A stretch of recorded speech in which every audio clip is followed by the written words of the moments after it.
সূরা নিসাতে আছে 34 নম্বর 35 নম্বর আয়াতে আপনারা দেখবেন, মূল কথা বলে দেয়, সময় সংকীর্ণ। স্বামী স্ত্রীর মধ্যে যখন কোনো সমস্যার সম্মুখীন হবে 5টি কাজ করতে হবে। চতুর্থ কাজ করার পর পঞ্চম কাজ হচ্ছে সারাসারি, মানে তালাকের পর্যায়ে। এর আগে আরো 4টি কাজ ইসলামী শরীয়ত আমাদেরকে দিক নির্দেশনা দিয়েছে, আমরা এগুলো অনেক সময় জানি না। প্রথম কাজ হচ্ছে স্বামী স্ত্রীর মধ্যে যদি মনোমালিন্য হয়, তাহলে তাকে স্ত্রীকে সব উপদেশ দিতে হবে, সব উপদেশ তাকে প্রদান করতে হবে, স্ত্রীকে সুন্দরভাবে বোঝাতে হবে তোমার একটা ভুল হচ্ছে, এই কাজটি করা তোমার ঠিক নয়। 1 নম্বর। এতে স্ত্রী যদি সে বুদ্ধিমান হয় বুঝে নেবে, আপনার 1 নম্বর কাজ, আপনার দায়িত্ব শেষ। এরপরে 2 নম্বর কাজ হচ্ছে স্ত্রী যদি এখন উপদেশ দেওয়ার পরেও সে বুঝতে না চায়, সে যদি তার জিদের উপর অটল থাকে, তাহলে 2 নম্বর আপনার কাজ হচ্ছে বিছানা পৃথক করতে হবে।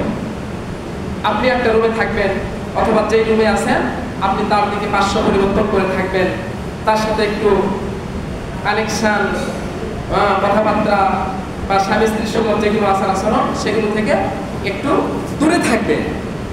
এত অধৈর্য হওয়া যাবে না, তাকে শাস্তি দেওয়ার জন্য এটা হচ্ছে। আপনি যেমন অধৈর্য হলে কিন্তু তা হবে না, আপনাকে হ্যারাসমেন্ট হবেন না, তাকে এইরকম আগে বিছানা পৃথক করে দিতে হবে। দেওয়ার পরে সে যদি আত্মসম্পন্ন, আত্মমর্যাদা সম্পন্ন পরিবারের মেয়ে হয়, তাহলে সে ফিরে আসবে।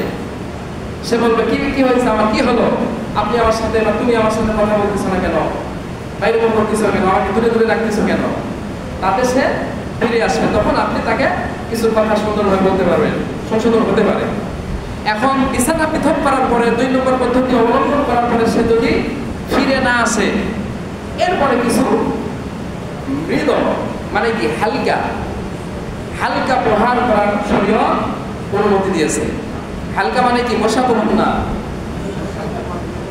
হালকা হালকা প্রমাণ, তাও আবার সিহারাতে মারা যাবে না, কিন্তু সিহারাতে মারা যাবে না, সিহারায় মারা নিষেধ। হালকা প্রহার করার অনুমতি দিয়েছে। 3 নম্বর এটা হলো।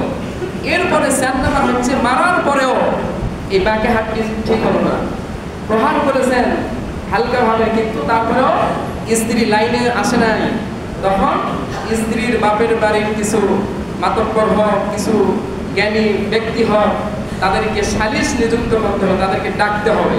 এবং আপনার পক্ষ থেকে কিছু লোক যারা সম্মানিত ব্যক্তি, মাতব্বর হোক, ইমাম সাহেব হোক, তাদেরকে ডাকতে হবে।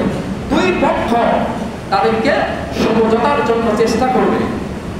যদি তারা মনে করে যে না, এই পরিবারটা ভাঙা যাবে না, 2 পক্ষ যদি মিলে কম্প্রোমাইজ করে দেয়, মীমাংসা করে দেয়, তাহলে সেটাতে আল্লাহ তাআলা বরকত দান করবেন বলে সুবহানাল্লাহ, বরকত দান করবেন।